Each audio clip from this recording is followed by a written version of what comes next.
Welcome to Season 2 of Public Health on Call, a podcast from the Johns Hopkins Bloomberg School of Public Health. I'm Joshua Sharfstein, Vice Dean for Public Health Practice and Community Engagement, and a former Secretary of Maryland's Health Department. Our goal is to bring scientific evidence and experience to the public health news of the day through informative interviews with scientists, community leaders, policy experts, public health officials, clinicians, and more. If you have ideas or questions for us to cover, please email us at publichealthquestion@jhu.edu. That's publichealthquestion@jhu.edu for future podcast episodes. Today, Stephanie Desmond talks to Lacey Gooch, an intensive care unit nurse at the University of Nebraska Medical Center in Omaha, one of the many hotspots in the current COVID-19 surge. She and her colleagues are exhausted and afraid of all that is to come. Let's listen. Lacey Gooch, thank you so much for joining me. Hi, thank you for having me on. So, Lacey, you are an ICU nurse in Omaha, Nebraska, and I'm wondering if you could tell us a little bit about what you're seeing when it comes to COVID. Yeah, we're just seeing a lot of more patients coming in with COVID. Our hospital is pretty much full. We have 10 units just of COVID patients. That's not even including all of our other patients that we have in the hospital. And I know one of those units that we have is just for patients to go and pass away, unfortunately. We're calling it the Comfort Cares unit. And it must be so hard to see that many people who are that sick.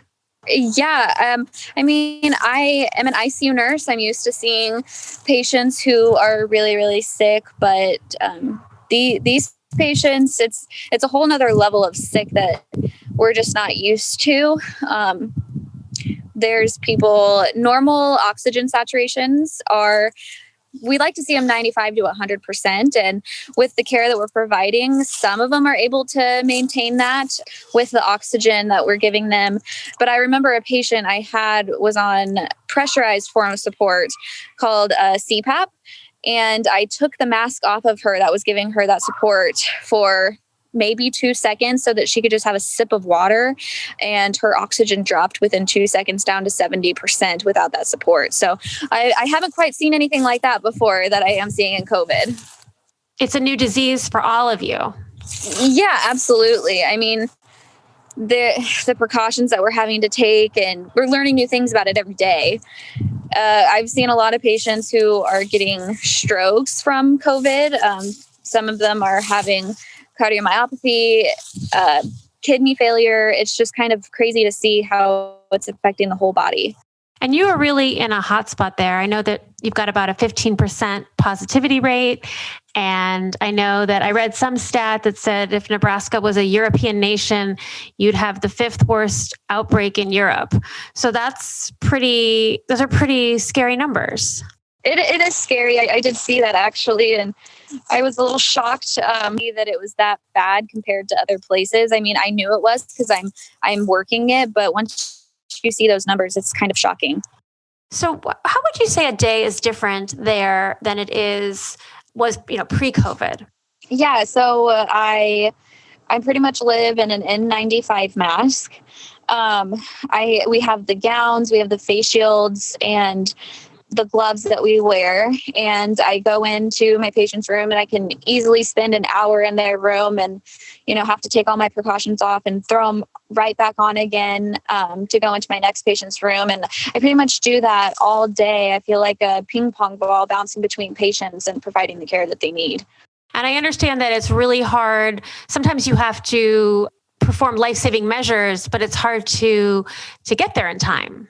Yeah, I specifically remember one time I had a patient just suddenly drop their blood pressure and oxygen saturation, and I'm sitting outside their room, and I have my mask on, but then I have to throw my gown on, make sure it's tied in the back, make sure I have my face shield on, the gloves, the whole 9 yards. Meanwhile, I need to get other people there to help me. So once I got in there, I was able to perform, whatever measures needed for that patient.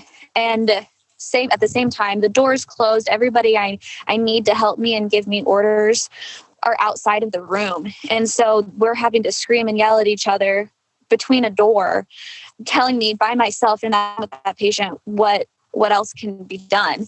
Because as a nurse, we can't do anything outside of our scope. And so anything we do has to be ordered from a physician.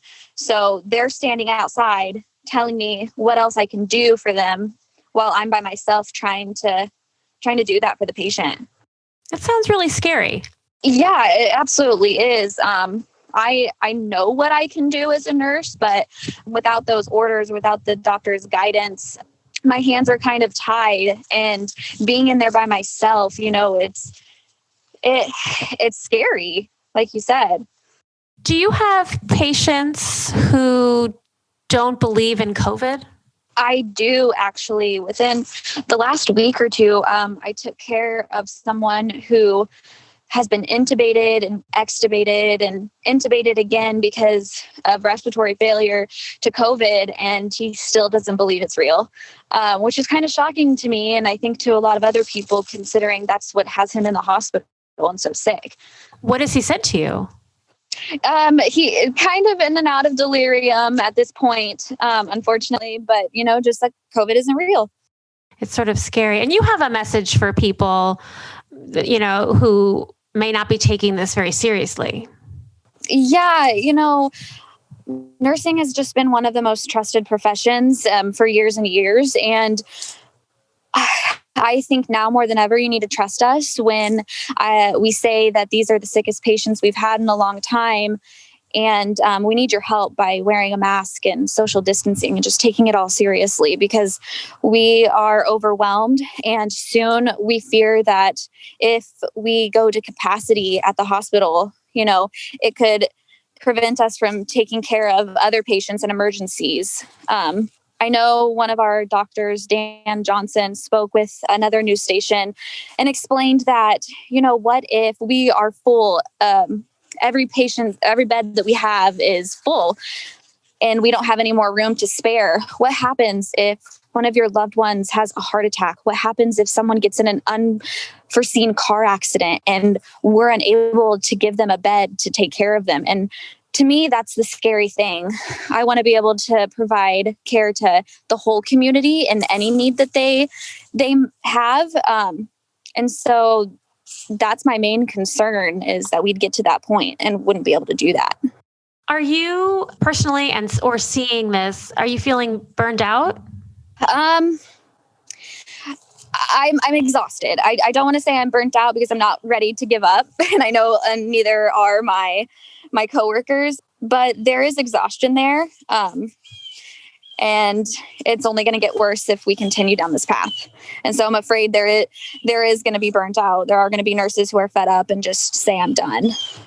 Do you feel, and I imagine you feel like this is going to get worse before it gets better? Oh, absolutely. A big fear of ours is the holiday season coming up. Thanksgiving and Christmas and New Year's Eve are a time where families and friends like to come together and celebrate. And I am one who traditionally loves to do that too, but this year it's just different.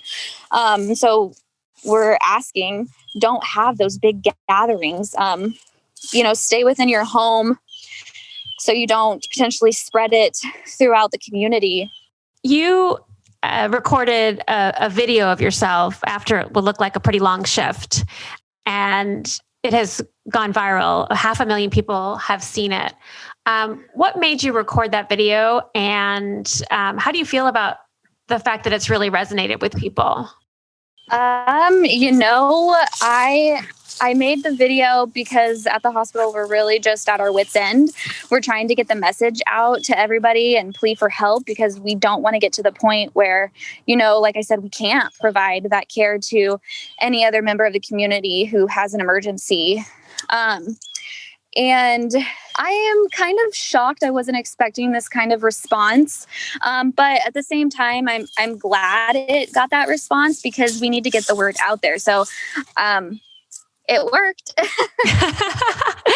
Well, Lacey Gooch, thank you so much for everything that you do. And thank you for sharing your time with us. Yeah, absolutely. Thank you for having me on.